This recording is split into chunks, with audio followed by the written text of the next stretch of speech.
À l'époque, quand j'étais en Roumanie, il n'y avait pas un patient qui était traité par mechanical thrombectomie, donc on veut dire que la moitié d'entre eux mouraient, l'autre moitié restait paralysée à vie. Ok. Aujourd'hui, il y a 10 000 mechanical thrombectomies par an. C'est 10 000 patients qui ne meurent pas. Stop, enough. C'est la plus belle des récompenses. Cette industrie, elle est complètement galvaudée. Elle est très profondément critiquée. J'ai travaillé à l'international, tu sais, l'anglais, le français. Oh, c'est ça, facile. Non, c'est facile. Non, on la fera pas comme ça. Bienvenue sur Health Tech in Progress. Avec Meriadec Guignard. Et David Mercier.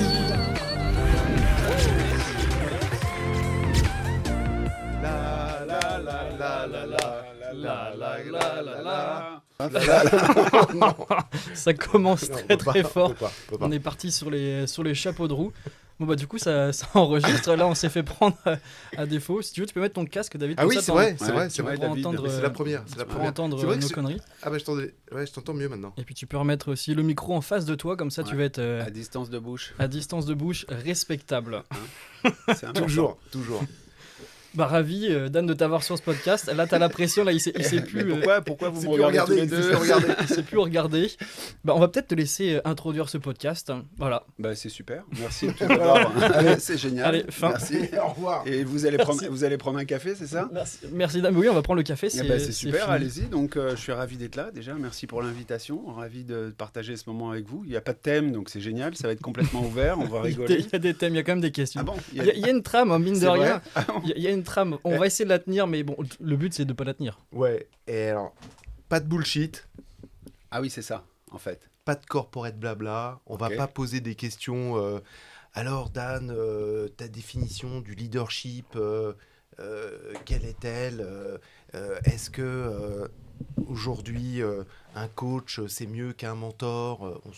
Globalement, c'est pas ça en fait. C'est pas le terme. Ouais, Okay. on s'en fout. Parce que c'est censé partir sur LinkedIn, donc normalement c'est à peu près les thèmes. Non c'est les extraits. On va récupérer des extraits pour LinkedIn. Alors, c'est quoi ta définition du coaching, Dan? Bon, ça va arriver plus tard dans l'épisode. Mais peut-être, parce que là, on connaît Dan, nous. Enfin, je commence à le connaître. Hein. Mais qui est Dan? Bah, David répond peut-être, non? Qui est Dan, en fait? Écoute, je ne sais pas, je ne sais plus. Mais en fait, Dan, déjà merci beaucoup d'avoir accepté cette invitation parce que en réalité, tu es vraiment la personne avec qui j'avais envie de démarrer ces podcasts vidéo. Pourquoi ? Parce que tu as un profil un peu d'ovni dans l'univers de la medtech. Pourquoi ? Parce que tu es pharmacien, tu as commencé dans la pharma. Tu es dans la medtech, tu as fait les grands groupes, PME, start-up. Bon, tu as une vue à 360 degrés de cet univers. Et donc, ça me semblait tout naturel. Et puis, tu sais très bien que je t'adore.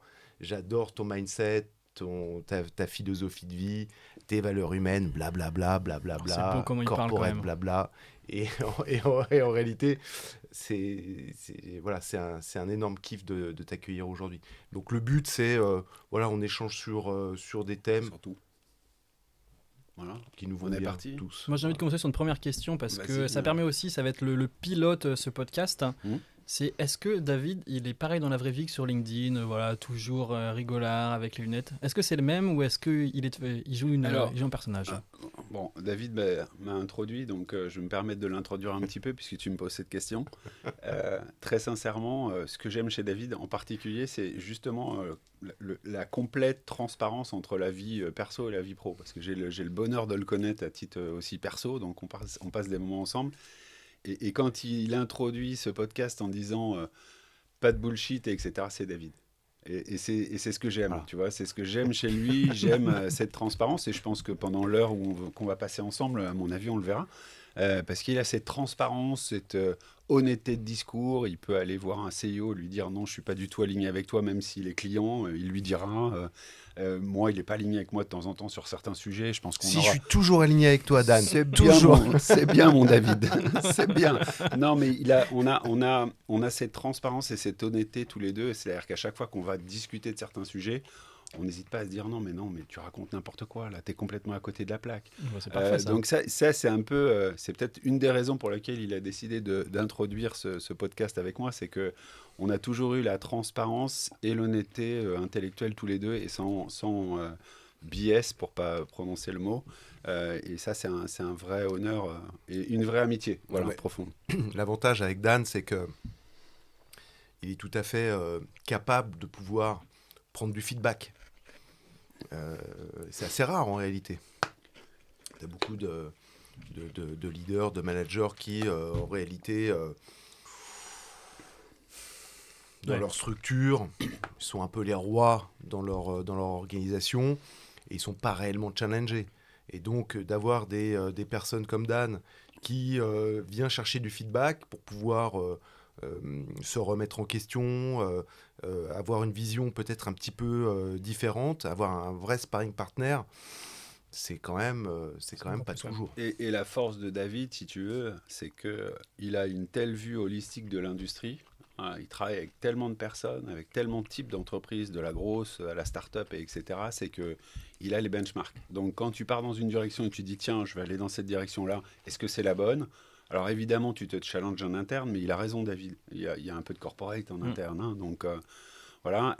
L'avantage d'avoir cet œil externe, c'est que ça va tout de suite te donner un benchmark automatique par rapport et sans... je dirais, biais qui risque d'introduire dans la réflexion. Donc, c'est pour ça que depuis 15 ans, chaque fois, il a toujours été le partenaire dans mes choix de carrière, dans mes orientations. J'ai toujours pris son avis. J'ai pas toujours suivi son avis, mais j'ai toujours pris son avis. Ouais, non, mais il faut être transparent. On a dit no bullshit. Non, mais moi, je m'en vais. C'est bon. Mais du coup, mange ta clémentine, c'est bien. Mais... J'ai les mains dégueulasses. Mais oui, c'est pour ça. Là, peut-être qu'on a des Kleenex quelque part. Je sais pas. Je crois que j'ai un petit Kleenex. On a un Kleenex en rab. Mais t'en as dans ta poche. Moi, j'ai une question pour toi, Meriadec. C'est. Meria. Deck. C'est Monsieur Deck. Monsieur Deck. C'est le Deck. C'est le Deck. Doc Meria. Bah, j'ai Nico. Pas mal. Qu'est-ce qui t'a incité à faire ce type de podcast vidéo en réalité ? C'est une bonne question, mais en fait j'avais envie de renouveler, parce que c'est vrai que là on vient de le dire, c'est vrai que c'est l'intro, on pose les bases de ce podcast-là, mais dans la santé c'est froid, il y a de plus en plus de podcasts, c'est toujours aussi froid, c'est chiant, on raconte toujours les mêmes choses, on introduit toujours les personnes de la même façon, et du coup David, on est rentré en contact et je me suis dit, il y a un truc, il y a un coup à faire avec lui, il y a quelque chose à faire, et je pense que c'est bien parti pour ça.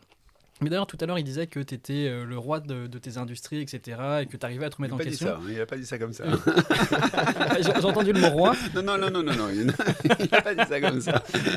Il a dit que j'avais une bonne connaissance de l'industrie. Il n'a pas dit que j'étais le roi. J'ai entendu le king. Ah voilà, le king. Non plus. Non, ce que j'ai dit justement, c'est qu'il y avait pas mal de leaders qui se considéraient comme des rois dans leur organisation.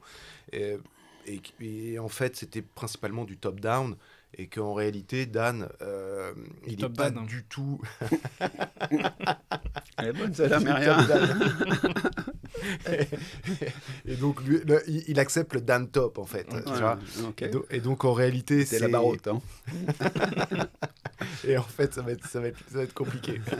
Si on commence comme ça, au bout de 10 minutes. Et en fait, Dan, il accepte la remise en question.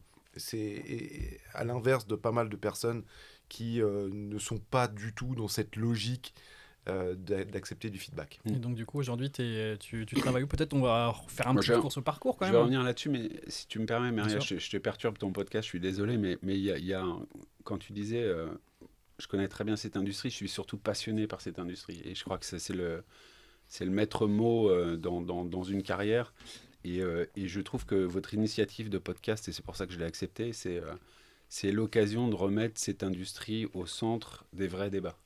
Et aujourd'hui, typiquement en France, pour avoir vécu une carrière internationale, mais en particulier en France, cette industrie, elle est complètement galvaudée. Elle n'est pas centrée comme elle devrait l'être. Elle n'est pas véhiculée comme elle devrait l'être. Elle est très profondément critiquée. Elle est belle. Elle a des belles valeurs. Il y a des vrais leaders attachés à leur métier, à défendre les patients, à sauver des vies. Et ça, je pense que j'aimerais bien qu'on en parle pendant cette heure parce que c'est unique, cette industrie est unique. Et très souvent, on en a parlé avec David, ça fait 15 ans, comme je l'ai dit, qu'on se connaît. et elle attire pas la jeunesse. Et j'arrive pas à le comprendre, en fait. C'est un vrai sujet. C'est un vrai débat. C'est un vrai sujet. Les grandes écoles devraient orienter vers cette industrie, mais comme dans le sens du commun des mortels aujourd'hui, elle n'est pas positionnée où elle devrait être, bah forcément, elle n'attire pas les talents. Et c'est dommage. Mais toi, du coup, tu étais amoureux de cette industrie dès le début? Est-ce que tu as commencé à Nantes comme moi, on a fait la même fac? Ou est-ce que tu es tombé amoureux de cette industrie? Alors moi, je suis tombé amoureux de cette industrie, j'avais 16 ans. Ok. Donc tu vois, ça fait quelques dizaines d'années. Mais pourquoi tu es tombé amoureux? Parce que tu avais de la famille qui était dans cet l'anecdote, je vais la faire courte parce que c'était quand même il y a 30 ans. Ouais, s'il te plaît. Mais tu me poses la question en même temps. Si tu me poses la Non, question, tu veux une réponse. Je pars sur un congrès international. Je passe une semaine sur ce congrès international médical à l'étranger. J'ai 16 ans, comme je l'ai dit. C'est la première fois que je pars aux États-Unis. Au-delà du départ aux États-Unis, le rêve américain à l'époque, c'était. Dans quel cadre, à 16 ans, comment ça se fait qu'à 16 ans? Parce que j'avais quelqu'un dans ma famille qui travaillait dans la santé. Et donc, je pars sur ce congrès international. Le rêve américain à l'époque était encore fashion. Et donc, je passe la semaine dans le congrès et je croise quelqu'un qui travaille pour notre industrie pendant toute la semaine. Et je passe vraiment beaucoup de temps avec cette personne-là. Il s'avère que c'était un Français qui travaillait pour un laboratoire français sur la région qu'on appelle Amérique du Sud, qu'on appelle LATAM communément dans notre industrie. Et cette personne me véhicule sa passion. C'était la période du VIH, du sida, on n'en parle plus beaucoup malheureusement aujourd'hui. Et on commençait à avoir les premiers traitements. Et je vois l'impact qu'a cette personne sur le parcours patient, sur sauver des vies tous les jours, etc. Et donc je rentre et je dis à mon beau-père à l'époque, je lui dis, qui était médecin, et je lui dis, je sais ce que je veux faire. Donc on était dans l'avion au milieu de l'Atlantique et je lui dis, je sais ce que je veux faire. Et il me dit, tu veux faire comme moi, médecin? Je dis non. non, je veux pas faire ton métier, je veux faire le métier de l'autre monsieur, en fait. Et la réaction, c'était plutôt de dire, toi, tu es dans un environnement, tu es dans un hôpital, dans une ville, donc tu vas gérer la région, on va dire. En revanche, le monsieur là, qui gère l'Amérique du Sud et qui va collaborer avec le corps médical, il peut sauver davantage de vies que toi. Voilà. Et ça a été le début de l'histoire, et c'est là où j'ai commencé. Et puis il gagne plus d'argent. Qui ça? Le médecin ou l'industriel? Cette industrie est au fur et à mesure en train de se cliner. Parce que tu as raison, dans les années 80, il y a beaucoup de gens qui ont rejoint des métiers qui étaient attirés par l'argent. On se connaît tous le métier de visite médicale à l'époque, où il n'y avait pas forcément besoin de diplôme au démarrage, et beaucoup de gens sont venus par rapport à ça. Des gens pas passionnés par notre industrie. Et aujourd'hui, elle est en train de se cliner. Mais il y a encore un clivage, j'aurais tendance à dire, pour avoir traversé les deux industries, l'industrie du medtech et l'industrie du pharma, par exemple. Tu vois ce que je veux dire? Il y a vraiment encore un clivage entre le medtech et le pharma. D'un point de vue, je trouve, compétence et tropisme et formation au sens large. Est-ce que ta passion, elle a été mise à mal à un moment ou pas dans ta carrière? Est-ce que des fois tu as eu des doutes? Et après, du coup, je pourrais rebondir avec David, parce que vu que toi, tu as eu le côté candidat, tu as toute cette vue RH, est-ce que pareil, il y a peut-être une petite crise d'identité, des choses comme ça? Il y a trop de questions là. Trop de questions? Non, mais moi je suis, mais toi... Non, mais c'est compliqué pour moi. Il pose une question à Dan, il m'en pose une, moi je suis perdu. C'est ça. Qui répond alors? Moi, je veux bien répondre. Est-ce que ma passion a été mise à mal? Absolument jamais. J'ai toujours gardé cette valeur et ce qui m'a fait toujours travailler énormément et probablement plus que la normale. Et elle n'a jamais été mise à mal, en tous les cas, intrinsèquement de mon côté. En revanche, il est vrai que quand tu as une passion débordante, dévorante comme celle-là, il est vrai que quand tu es jugé, et en particulier par tes peers, c'est pas trop gênant, mais par ton top management et pas bien jugé, du coup, tu as tellement de passion que du coup, ça a un double effet ciseau, si tu veux, qui peut être très déstabilisante. Et t'es comme sur le ring, en fait, où tu prends des uppercuts alors que tu penses que tu es en train de bien faire.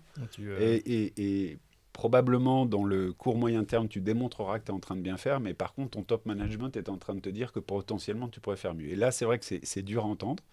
Mais comme le dit David, ça fait partie aussi du feedback. Alors du coup, c'est dans toutes les industries. Voilà. En réalité, et donc du coup, tu te rapproches de tes amis du métier et tu leur dis, mais tu crois que je suis dans la mauvaise direction ou il y a un problème d'évaluation Okay. Et ça a été des moments difficiles dans ma carrière où de temps en temps, peut-être je vais pas dire le déficit, mais le décalage de reconnaissance, soit dans le temps, soit dans la manière, a été des moments difficiles de carrière. Et c'est là où tu retrouves, je pense qu'on en parlera aussi, tu retrouves ton deuxième pilier, à savoir ta famille, quoi. Et ta femme en particulier, qui est le pilier essentiel d'une carrière si tu veux réussir, je pense. David, je crois que tu veux peut-être de ma femme, de la tienne. de la mienne, non, mais je préfère que tu n'en parles pas. C'est de la tienne, si tu veux en parler, vas-y, n'hésite pas. C'est vrai que il y en a beaucoup, j'ai beau discuter avec pas mal de CEO de boîte, il y a un effet stabilisateur de la famille, mais j'avais envie de revenir peut-être sur la partie anecdote. Quel est finalement le plus gros uppercut que tu aies pu prendre? Peut-être en rentrant vraiment dans le concret, un truc que tu pensais vraiment avoir bien fait. Peut-être qu'il y a prescription, peut-être pas des choses qui sont passées il y a 2 semaines, mais... Il y en a eu, hein. La chose qu'il faut essayer de paramétrer, c'est de savoir le plus gros. Pas de bullshit. Non, je vais pas. Je vais être transparent. Je vais aller droit au but. Je ne vais pas couper les cheveux en 4. Non, je réfléchis à la question de Meria qui est vraiment le plus important. Il y en a eu tout au long d'une carrière. Il y en a toujours, on en prend toujours des uppercuts. Mais le plus intense, il est probablement le moment où j'ai été aux US, je pense. Voilà, avec un choc de culture. Donc, c'est pas que industriel, c'est aussi le transfert familial et tout ça. Pleine période de Covid. Qui a rajouté des complexités dans le management des équipes. On va dire des décisions corporate sur le management du Covid sur lequel j'étais pas particulièrement aligné. Et puis le départ d'une mentor, d'un leader instantané, et l'arrivée d'un nouveau leader avec qui ce nouveau leader il aime pas ta cravate, quoi, tu vois. Enfin, je résume l'histoire. Voilà, et ça c'est peut-être le plus gros, parce que du coup t'es monté en exergue, enfin vraiment, voilà, t'arrives à des positions de senior exécutive, et puis du jour au lendemain, parce que t'as choisi la mauvaise chemise, voilà, c'est peut-être le plus gros, le plus surprenant, on va dire. Mais tu le sais, tu vois, c'est quelque chose que j'avais déjà partagé avec mon épouse, avec David. Je savais qu'un jour, il y aura un élément comme ça dans ma carrière. Et le fait de passer d'une grosse boîte à une start-up, c'est pas un uppercut, ça, en termes de changement culturel? Alors, parce que tu l'as vécu. Donc, quand ça, ce changement? C'était il y a 3 ans. Non, mais parce que tu as beaucoup de leaders qui reviennent vers moi en me disant les startups, c'est génial, j'aimerais travailler dans une startup, c'est top, c'est beaucoup plus agile, c'est beaucoup plus libéré. Qu'est-ce que tu en penses, toi? Parce que tu as vécu... Tu te souviens, je pense que je t'en ai parlé, parce que ça a été tout a coïncidé, c'est-à-dire ce que je viens de partager avec toi, Meria, c'est-à-dire à l'arrivée du nouveau leader, tu sais que ça va pas forcément bien se passer, donc du coup tu anticipes, et tu as un réseau. Donc, tu le savais, mais tu savais que tu n'allais pas t'entendre avec cette personne tout de suite. Ok. Tout de suite. C'est l'avantage, c'est que si tu veux, moi j'ai fait toute ma carrière, j'ai toujours choisi mes patrons. Okay. Donc c'était la première fois où je choisissais pas mon patron. Le patron est parachuté, il arrive du jour au lendemain, et voilà. Donc tu sais tout de suite si tu as l'affinité, et surtout... Je pense que s'il y a un message que j'aimerais passer pour les plus jeunes, c'est... il y aura que des vieux qui vont t'écouter. Ouais, Attends, les jeunes, ils ont déjà arrêté le podcast il y a déjà 25 minutes. Ils sont sur TikTok en train de regarder des trucs beaucoup plus intéressants. Oui, évidemment. On va aller sur TikTok, on va faire extrait aussi. Si tu veux, donc ça, je l'ai anticipé, je l'ai vu tout de suite. Alors... Évidemment, tu as déménagé ta famille aux US, donc c'est un moment délicat, parce que ça fait 2 ans que tu es aux US et que tu dis, voilà, il va falloir s'arrêter, donc il faut chercher un chemin bis, on va dire. Et puis, j'ai cette chance de pouvoir rentrer dans la start-up, comme le dit David, mais c'est un gros changement culturel. C'est-à-dire, tu as fait du gros corporate, tu es monté tout en haut dans le corporate, et là, on te dit, retour dans une start-up que tu n'as jamais connue, et retour près de l'Europe, et donc tu te poses beaucoup de questions à ce moment-là, et donc forcément tu appelles tes amis et tes conseils et tu leur demandes, et c'est vrai que David a été très transparent, c'est un vrai choix de changement culturel, c'est-à-dire que les gens du gros corporate, ils n'ont pas l'habitude de faire, ils sont pas dans l'opérationnel, ils sont pas dans l'action de tous les jours.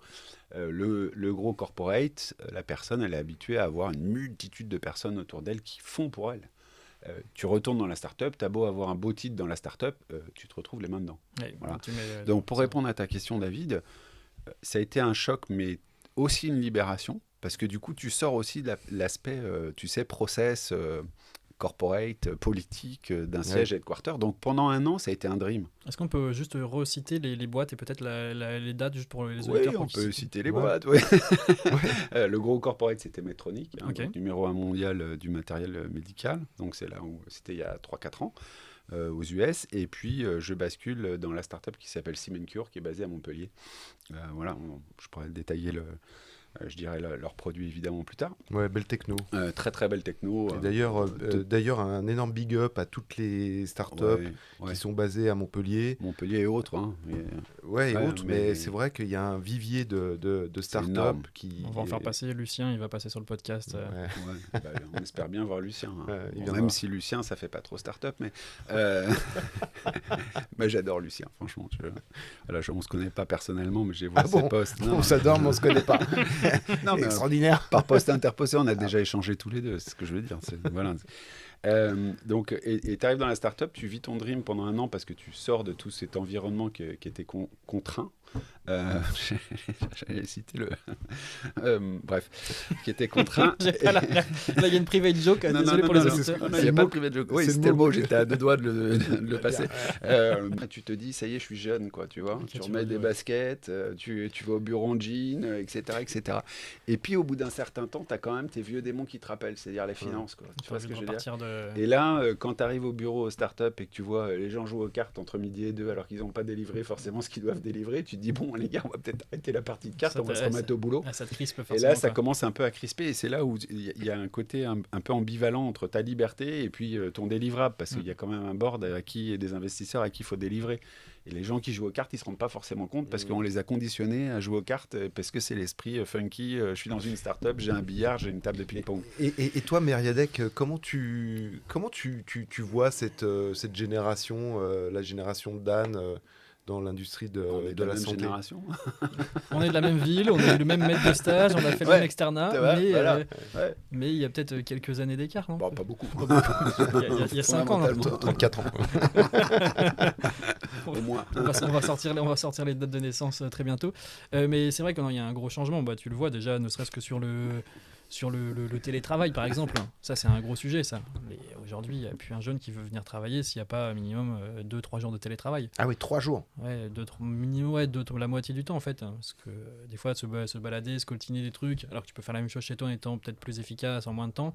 Même sur des fonctions R&D R&D, il y a des choses comme ça sur lesquelles il n'y a pas la place, mais plutôt sur les fonctions, toutes les fonctions support qu'on peut voir dans un labo, sur les sièges. Donc, des fois, tu peux faire la même chose chez toi en étant plus efficace, tu n'es pas dérangé par tes collègues. Mais tu n'as pas l'impression que le télétravail, ça se transforme en réalité, je travaille que 3 ou 4 jours par semaine parce que les premiers jours, tu es sérieux, puis après, tu vas faire tes courses, tu vas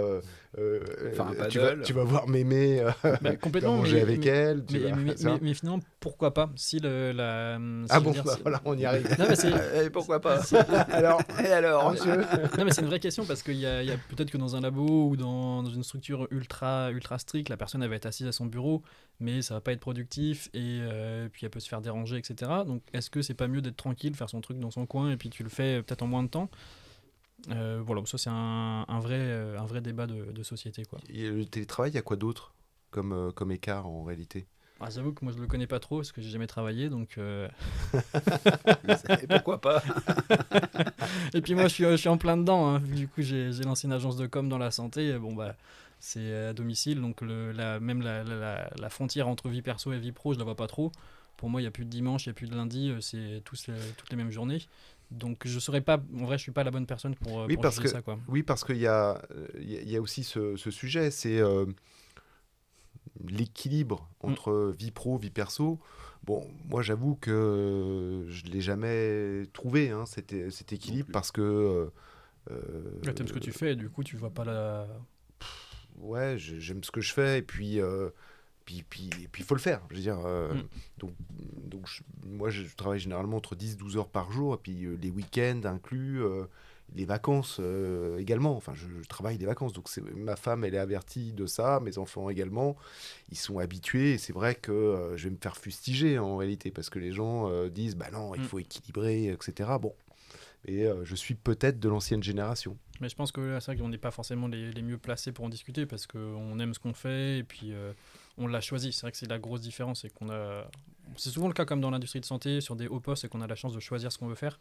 Mais il y a d'autres postes où tu choisis pas forcément. Donc là, c'est sûr que tu as envie d'avoir le package, tu as envie d'avoir le télétravail. Tu n'as pas envie de te coltiner tes collègues peut-être. Hein.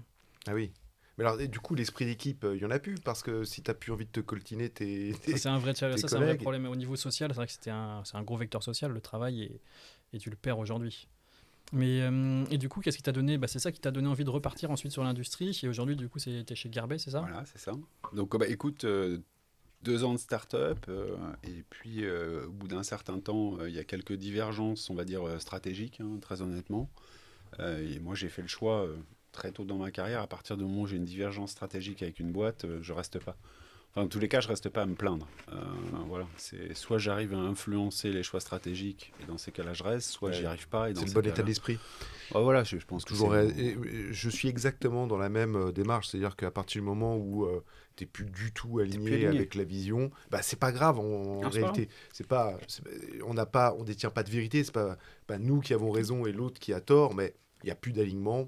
Faut partir et puis on recommence autre chose. Et donc tu pars à partir du moment aussi où tu trouves quelque chose de donc j'ai continué à faire mon job comme je devais le faire, sans chercher à plus influencer les directions stratégiques de la start-up. Et puis à un moment il y a des chasseurs qui sont venus me proposer des belles offres, et notamment chasseur chasseuse. Chasseur sachant chasser sans son chien. Ça je le fais pas.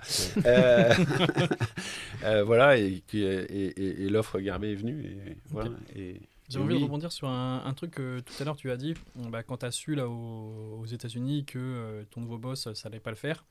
Et peut-être une question non, une question plutôt pour David. J'ai un adage qui dit quand il y a un doute, il n'y a pas de doute. Est-ce que tu es d'accord avec ça?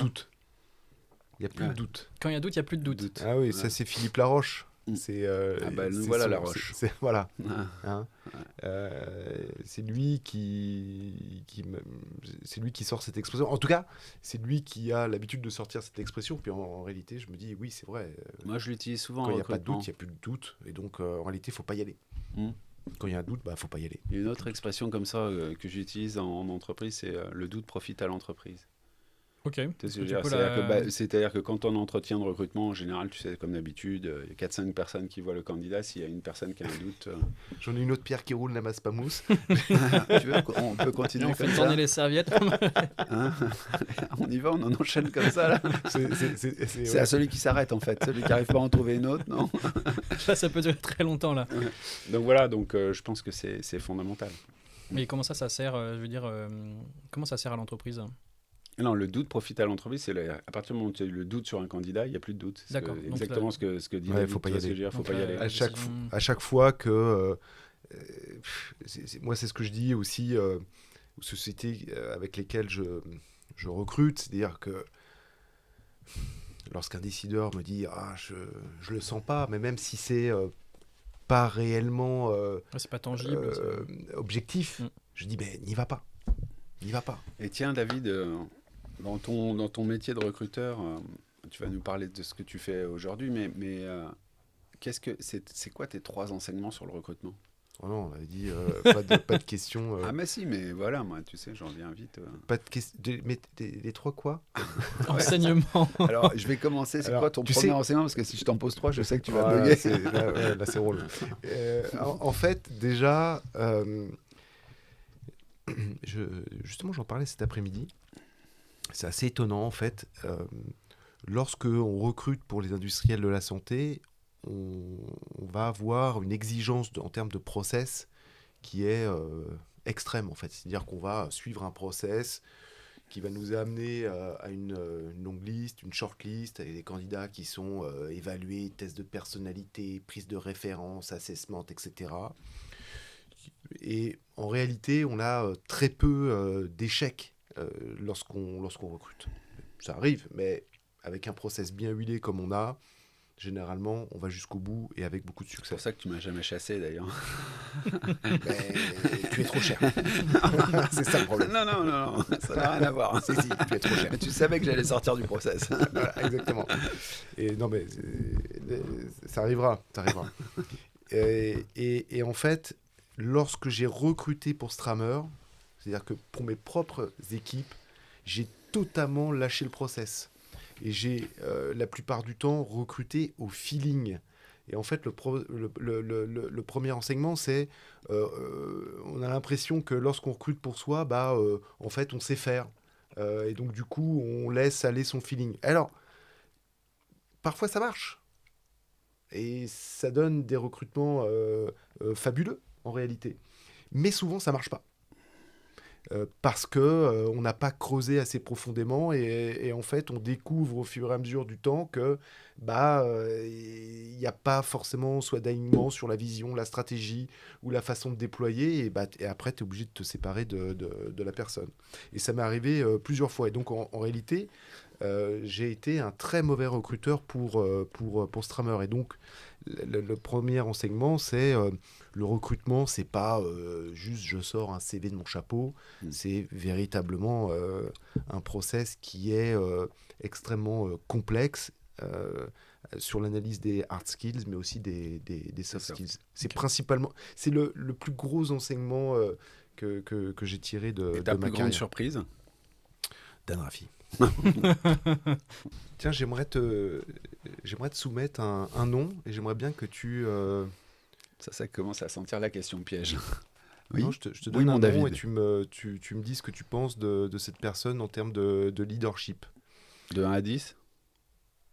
De 1 à 10, c'est-à-dire... Alors, ce que tu penses, je lui mets une note de 1 à 10 comme la douleur, tu sais. Alors, voilà. Alors, c'est une sorte de thermomètre. Si tu veux. Alors, Mir Nezam. Extraordinaire, 10 sur 10, 12 sur 10, malheureusement retraité. Pour resituer par rapport à nos auditeurs, parce que Mir Nezam, c'est... l'histoire est magnifique, hein, histoire de cette industrie d'ailleurs. Mir Nezam, afghan d'origine, dans les années 80, si je ne me trompe pas, et Mir, excuse-moi si tu écoutes ce podcast, dans les années 80, le ministre de la Santé, dont je... plus long en tête, et je ne l'ai jamais eu d'ailleurs, très honnêtement, le ministre de la Santé va en Afghanistan, dans un petit village, et le seul, oui, le ministre de la Santé d'Afghanistan, pas la prétention de connaître le ministre, voilà, se déplace en voyage officiel, et le seul petit enfant, enfin adolescent qui parle anglais et qui est capable de l'accueillir, c'est Mir Nezam, voilà, donc il accompagne le ministre de la Santé pendant quelques heures, etc. Voilà, le contact se crée. Et donc, le ministre de la Santé fait revenir Mir Nezam sur le territoire national. Mir arrive à 16, 17 ans, 18 ans, passe le bac, etc., apprend le français. Et puis, se retrouve dans notre industrie, rentre dans les laboratoires Allergan, donc qui sont maintenant AbbVie, hein, et rentre visiteur médical et fait toute sa carrière chez Allergan. C'est lui qui a ouvert... la filiale France, c'est lui qui a, il a monté Allergan Europe. Et qu'est-ce qui fait de lui un manager ou un leader à 10 sur 10 ? Parce que là, tu mets vraiment la note maximale. Donc, oui. C'est quoi parce que, bon, son histoire, ok, mais... Elle est extraordinaire. Enfin, si tu veux, pour moi, un leader, déjà, c'est forcément le charisme. Il faut avouer que Mir Nezam, quand il rentrait dans une salle n'importe où, même si on ne le connaissait pas, tu sens, tu vois, que la personne rentre dans un restaurant, voilà, il a ce côté charismatique naturel. 2, il avait une vision du business, du monde médical, de l'humain, que moi je définis comme une des meilleures de cette industrie. 3, il était passionné par ses gens, ses équipes. Il aurait tout fait pour eux.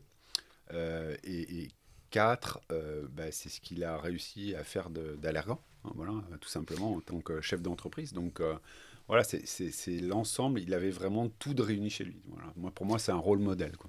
C'est intéressant parce qu'on parle de charisme. Est-ce que tu te considères comme charismatique ? Écoute, j'ai... Non, mais les gens le voient comme charismatique, hein. Ouais, en fait, c'est plutôt une auto-évaluation, ouais. Si tu veux. Tu vois, il y a un certain nombre de sujets sur lesquels tu peux me poser ces questions-là, sur le charisme, la capacité à entraîner. Je vais te répondre systématiquement non, parce que je veux toujours m'améliorer, en fait. Donc, pour moi, tu vois, si je sors d'une présentation, je vais sortir de ce podcast, on va réécouter, etc. Je vais demander à mes équipes ce qu'ils en pensent, parce que j'ai pas envie de m'auto-évaluer, j'ai envie d'avoir le feedback de mes équipes, c'est le plus important. Non, puis encore une fois, de dire quelle arrogance de dire je suis charismatique, tu vois. Quelle arrogance. Oui, c'est vrai. Non, c'est vrai que personne ne va le dire. Non, vous avez raison. Ça se fait toujours d'un point de vue extérieur. Je suis sûr qu'il pense qu'il a du charisme. Je le connais suffisamment. Non, en tous les cas, j'arrive à entraîner quand j'ai besoin d'entraîner les gens. Voilà, c'est ça. Quand j'ai besoin. Non, mais c'est vrai. Quand j'ai besoin, donc voilà, ça me suffit. Et comment tu fais pour les entraîner ? C'est quoi ta méthode peut-être de leadership ? Est-ce que tu vas faire du one-to-one ? On m'avait dit pas de questions chiantes. mais tu vois, Meria, je vais juste rebondir sur le fait que tu dises que tu penses que tu n'as pas de charisme.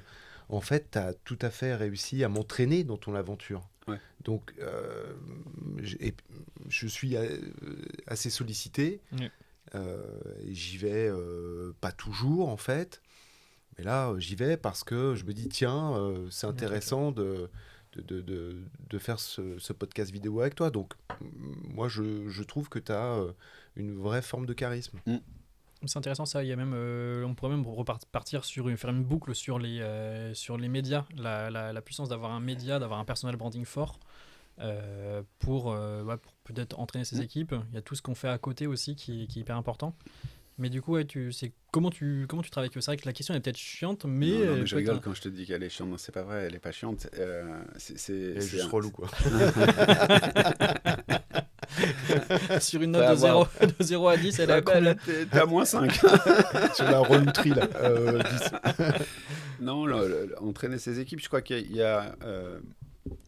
D'abord, il y a un climat de confiance à instaurer qui est fondamental, parce que si tu donnes une direction à une équipe et qu'il n'y a pas de niveau de confiance, ça va être difficile, parce qu'il y aura toujours les réfractaires. Donc déjà, si tu as établi la base confiance, c'est déjà une bonne structure. Les fondations de la cabane. Non, je rigole. C'est une bonne structure. C'est une bonne structure de direction. Après, évidemment, il ne faut pas se tromper dans la vision. Tu vois ce que je veux dire ? Si tu vas leur donner une direction, et il faut être sûr que la vision et qu'ils le voient, il faut que ça reste simple. Il faut leur donner les moyens. Et je crois qu'il faut apporter énormément d'énergie et de motivation. Si tu mixes tout ça, en fonction des événements, parce que quand tu vas entraîner les gens, il y a des moments dans une entreprise où c'est très difficile. Et il y a des moments où c'est plutôt opportunistique, donc c'est, on va dire, plus facile d'entraîner les gens. Mais quand les moments sont difficiles, il faut les entraîner aussi à prendre des décisions et à exécuter des décisions qui sont difficiles. Donc il faut faire un mixte entre la motivation, la confiance, la vision, et puis le leadership et le charisme qui vont... Je crois que c'est un mix de tout ça, mais il n'y a pas de règle établie parce qu'en fait, elle s'adapte à chaque phénomène. En fait. Est-ce que tu es aussi avenant avec tes équipes là, que tu peux l'être sur ce podcast? Non. Oui, je veux dire, pas du tout. Je suis un vrai. Alors là, tu vois, tu posais la question sur David. Moi, à l'entreprise, je suis un vrai dictateur. En fait, moi, j'ai la chance de connaître Dan aussi dans la vie perso, puisque. Vous avez fait les 400 coups ensemble, il doit y avoir des histoires. Non, même pas. Même pas. En fait, à chaque fois, quand il habitait en Suisse, j'ai été le voir plusieurs fois parce que j'avais aussi des bureaux en Suisse. Et lorsque j'allais au congrès à Rabels, on se voyait également à cette occasion. Donc du coup, je connais sa femme, je connais ses enfants. Et je peux t'assurer qu'il est exactement le même qu'aujourd'hui. C'est vraiment une vraie preuve d'authenticité. Moi, je suis très attaché à ça, l'authenticité. Alors après, on aime, on n'aime pas, peu importe, mais au moins, on reste authentique et puis on dit... Il y en a qui n'aiment pas. Il y en a qui n'aiment pas. Voilà. Mais il y en a qui aiment. Voilà. Mais du coup, tu vois, tu mets pas trop de... Tu mets quand même des limites, mais tu peux être... Non, je pense me définir comme quelqu'un d'extrêmement accessible. Okay. Franchement, j'ai pas du tout... David parlait de certains leaders, et j'en ai vu avec...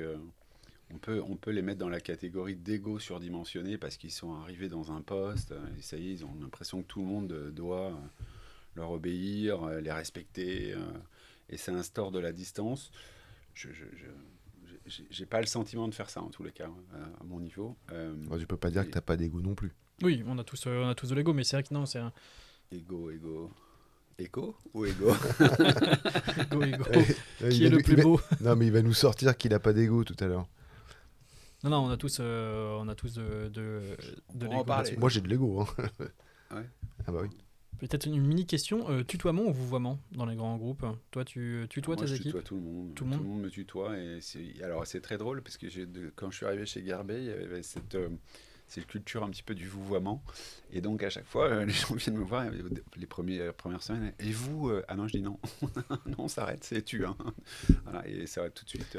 Voilà, Et le costume, la cravate, parce que je t'ai vu dans un podcast récemment.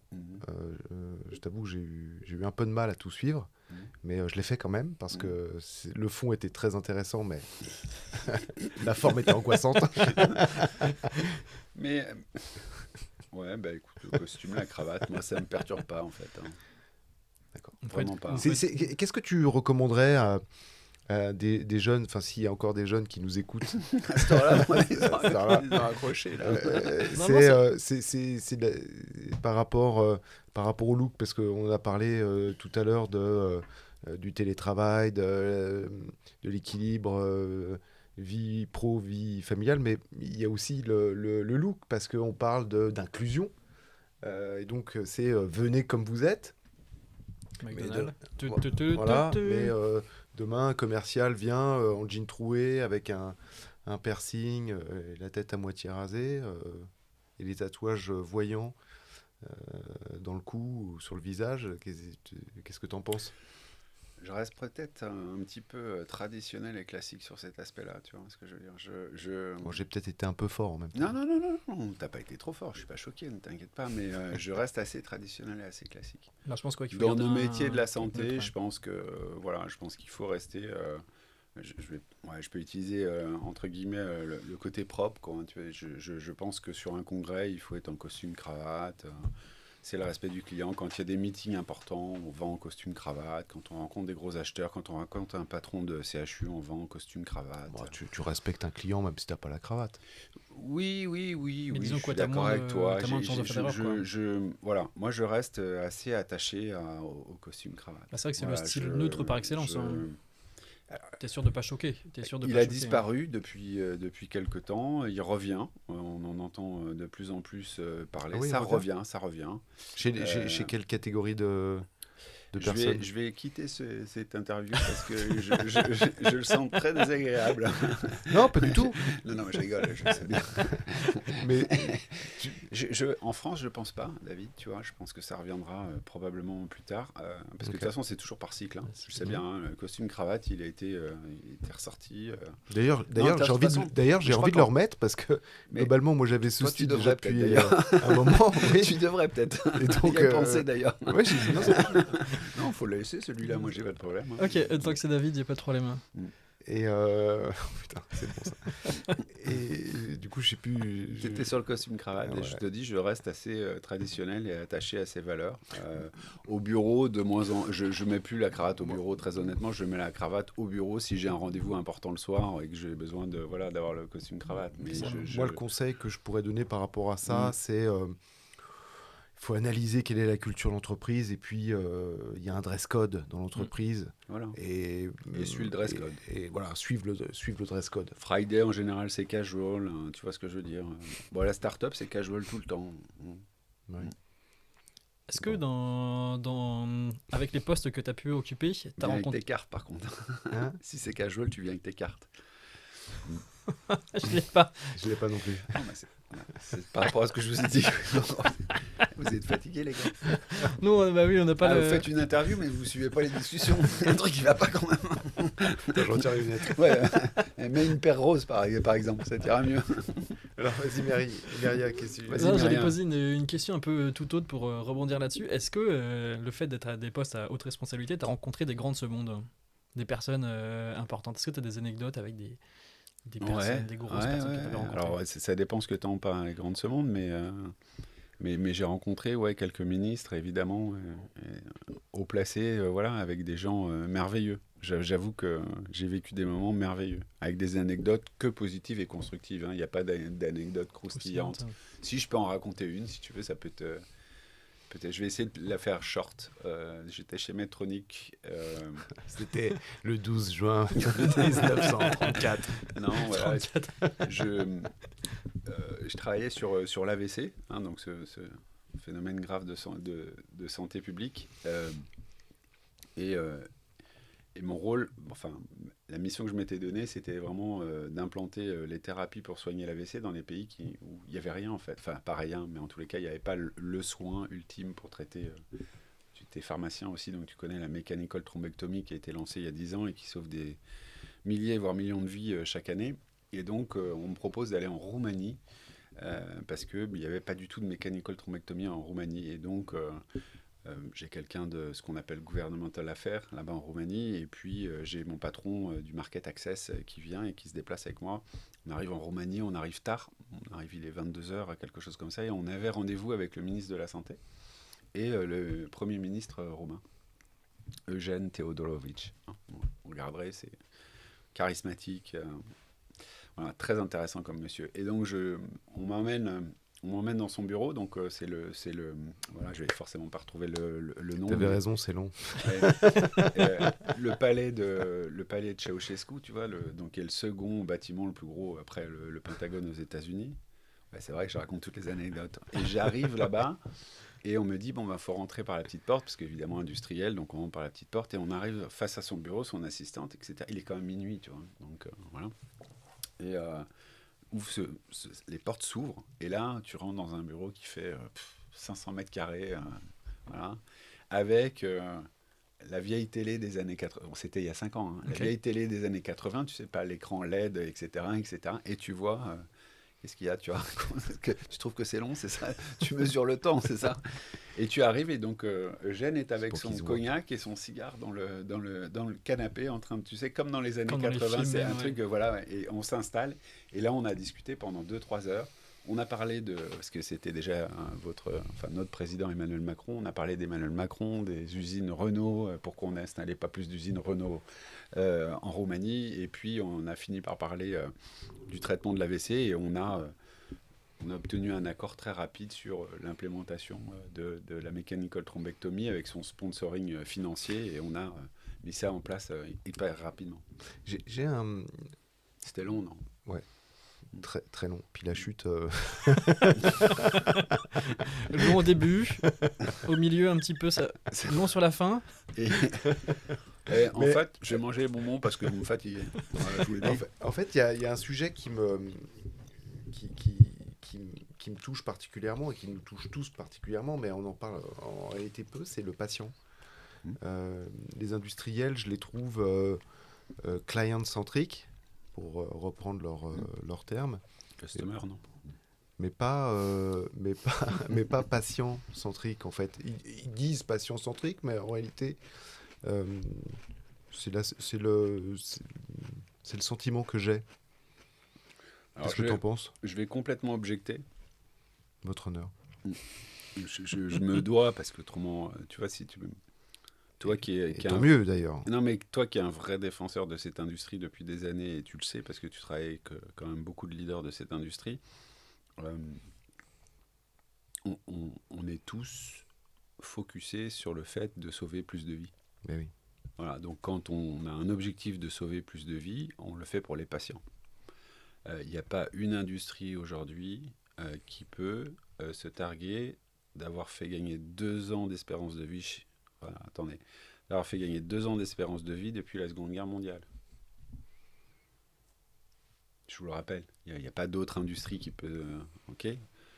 c'est pas Tesla, c'est pas Coca. C'est pas Coca, hein, c'est pas McDo. Voilà. Ça se saurait. Donc ça se saurait.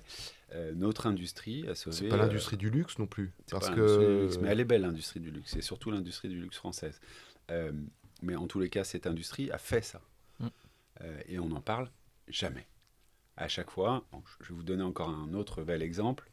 Je sais que ça va générer des réactions si c'est posté, mais c'est pas grave, je l'assume pleinement.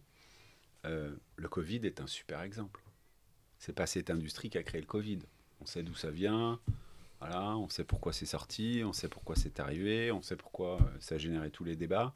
Mais ceux qui ont trouvé les vaccins les plus rapidement, c'est les industriels. C'est pas sorti du CNRS, avec tout le respect que j'ai pour le CNRS, c'est sorti de notre industrie.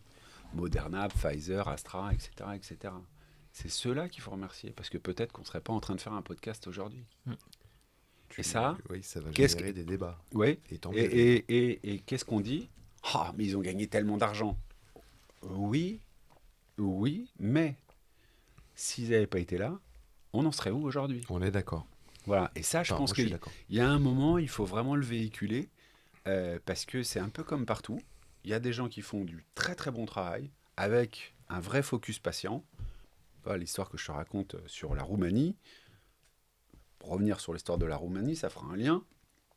À l'époque, quand j'étais en Roumanie, il n'y avait pas un patient qui était traité par mechanical thrombectomie. Donc on veut dire que la moitié d'entre eux mouraient, l'autre moitié restait paralysée à vie. Okay, c'était à peu près 30 000 patients par an en Roumanie qui faisaient un AVC. Bon, bah aujourd'hui, il y a 10 000 mechanical thrombectomies par an. Donc ça réduit d'autant. On en sauve 10 000 par an. C'est 10 000 patients qui ne meurent pas. Et c'est 5 000 potentiels patients qui ne sont pas handicapés à vie. Stop, enough. C'est la plus belle des récompenses. C'est la plus belle des récompenses. Et pour moi, en tous les cas, depuis que je fais ce métier-là, c'est ce qui me drive. Et, voilà, et d'ailleurs, moi, c'est aussi c'est la raison pour laquelle j'ai refusé de travailler pour d'autres industries. C'est parce que cette industrie, elle est vraiment juste merveilleuse. Elle est incroyable. Et participer, de mon point de vue, à sauver la vie des gens ou améliorer la vie des patients, je trouve ça absolument juste fabuleux en réalité. Et toi qui travailles dans un labo français, et d'ailleurs c'est top en fait d'avoir un labo français qui drive comme ça l'industrie française. Qu'est-ce que tu penses de l'innovation française et comment elle se positionne au niveau mondial? Alors, l'innovation française au sens large est extrêmement dynamique. Je parle dans la santé. Hein, oui, dans la santé, extrêmement dynamique. Tu trouves? Personnellement, je le trouve. D'accord. On a des très très beaux fleurons de l'industrie médicale française qui génèrent beaucoup de nouveaux médicaments, du matériel médical. Je vais prendre quelques exemples sur Garbet, hein, je vais me permettre. Hein. On sort un nouveau produit de contraste en IRM. Ça fait 20 ans qu'il n'y a pas eu de nouveau produit en IRM. Hein. On est les premiers à le sortir. C'est nous qui avions créé la première molécule il y a plus de 35 ans. Voilà, c'est l'industrie pharmaceutique française. On a des innovations dans le matériel médical, on a des valves, double valves brevetées, personne n'en a fait des comme ça. Voilà, ça a été inventé à Lyon. Hein, voilà, donc elle est belle. On a quand même des sacrés beaux labos. Bah oui. Ouais, tu prends Sanofi, Servier, Pierre Fabre. On a une très très belle industrie française qui se porte bien. Medtech.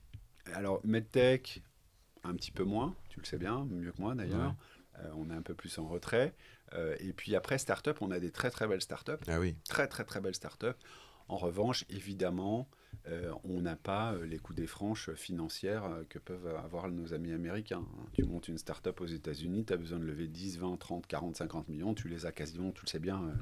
Oui, surtout quand c'est early stage, c'est difficile pour les startups françaises. Une fois qu'elles ont commencé à démontrer qu'elles étaient capables de générer du business et que le business model marche, là, lever les fonds, c'est plus simple. Un petit peu plus, mais le début est très compliqué en France, ce qui n'est pas le cas pour nos amis américains. Donc là, on a une petite différence, un déséquilibre financier qui est non négligeable. Autrement, au-delà de ça, franchement, notre industrie française est belle. Hein. Ouais. Elle est vraiment belle. Et moi, c'est vrai qu'on peut être fiers. Hein.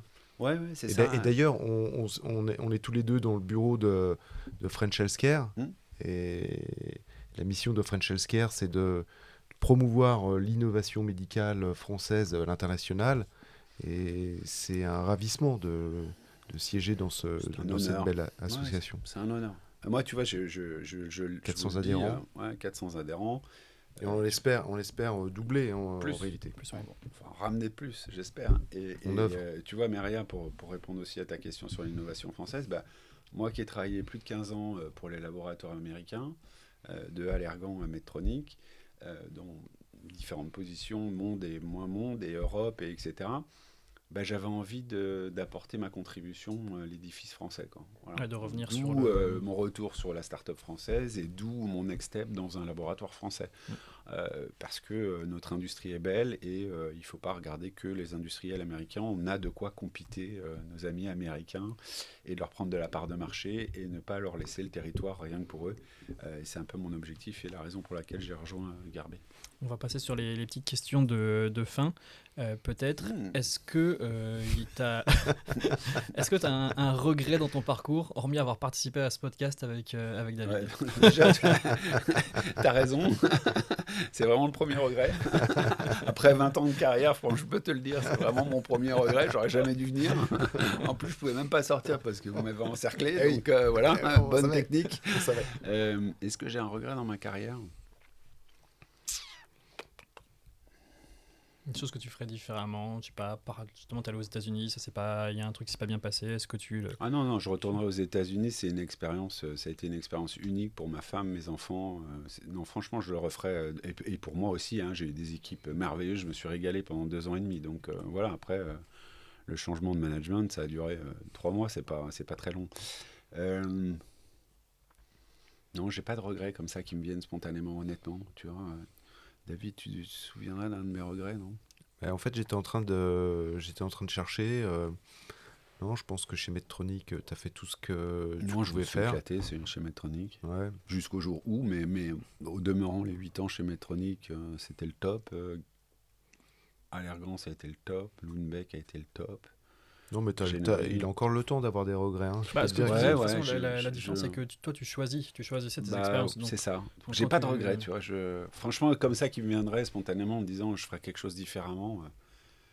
Non, j'aurais la recommandation à donner à nos collègues de l'industrie d'essayer de se porter vers l'international. Par contre, ça, c'est un vrai enseignement plutôt que de rester sur le territoire national. Voilà, je pense que on apprend tellement quand on part à l'international. Et puis ça donne des vraies belles opportunités pour les enfants aussi. Okay. Et du coup, la question, s'il n'y a pas de regrets, c'est quoi c'est la question bateau, mais bon, on est obligé de la poser. Ça va être quoi les prochaines étapes ? Est-ce que tu as encore des jalons à atteindre dans ta vie Est-ce que tu as encore des objectifs ? C'est une bonne question. Est-ce que tu as encore des objectifs ? Il pose la question, puis après il fait c'est une bonne question. Je vais donner une bonne réponse. Alors. Ouais. Bravo, Myria. Des fois, j'y pense en même temps. Non, on a toujours des objectifs. Alors moi, les objectifs, c'est de continuer à sauver plus de vies. Ça s'arrêtera jamais. Je pense que ça sera jusqu'à mon dernier souffle. Et je veux pas faire de. Je sens mon David qui dit oh là, tu fais du corporate, etc. Non, je suis content que tu dises ça, Dan, parce que en réalité, tout à l'heure, bien évidemment, je titille un peu en disant on met pas le patient au cœur des priorités. Bon, en réalité, c'est pas ce que je pense, mais j'avais vraiment envie d'avoir ton sentiment. Je suis très content que tu commences par ça en réalité, parce que on est dans une industrie où il y a des personnes qui souffrent. On n'est pas en train de fabriquer des voitures ou un vélo. Bon, voilà, on est dans une industrie qui a du sens dans une vie. Et je pense que c'est très très important que tu remettes ce sujet là, tu vois, sur le tapis. Tu vois, la vie de Myria, c'est sauver des vies. Et donc, le choix, par exemple, tu vois, Garbé, c'est extrêmement intéressant. On peut dire, bon, voilà, c'est un laboratoire diagnostique, d'imagerie, de radiologie. Ce nouvel agent dans l'IRM va permettre de faire des meilleurs diagnostics. Voilà. Des diagnostics plus fins, plus tôt. Auquel on associe évidemment l'intelligence artificielle, puisque Garbé a fait une OPA sur une start-up française, Intrasens, basée à Montpellier. Donc si tu associes cet élément... Très belle start-up d'ailleurs. Très belle start-up. Si tu associes cet élément IRM plus de l'intelligence artificielle supplémentaire, ça veut dire quoi ? Ça veut dire, je schématise involontairement, mais ça veut dire qu'on va faire des diagnostics plus précoces, bien anticipés. Ça veut dire un traitement en amont d'un cancer, par exemple. Donc on sait très très bien que quand il y a un traitement en amont de cancer, il y a plus de chances de survie. C'est tout ça qu'on est en train de créer. Donc c'est avec tout ce qui arrive dans le radiopharma, avec tout ce qui arrive avec les immunothérapies et tout ça, toute cette association de nouvel arsenal thérapeutique, ça va...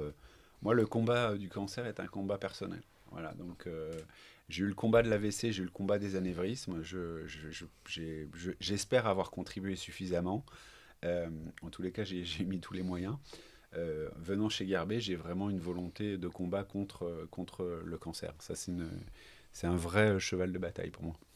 Et la dernière question du podcast, on va faire la boucle avec le début. On disait que notre industrie, elle avait du mal à attirer les jeunes. Comment on peut faire pour rendre l'industrie de santé plus sexy ? En parler et ne pas laisser les détracteurs s'installer.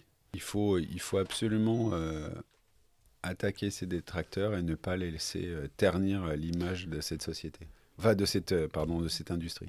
Mais tu vois, quand Mériadec disait tout à l'heure que les jeunes, ils attendaient du télétravail, de l'agilité, de la souplesse dans le respect de leur vie personnelle, mais aussi, de pouvoir venir travailler en casual, etc.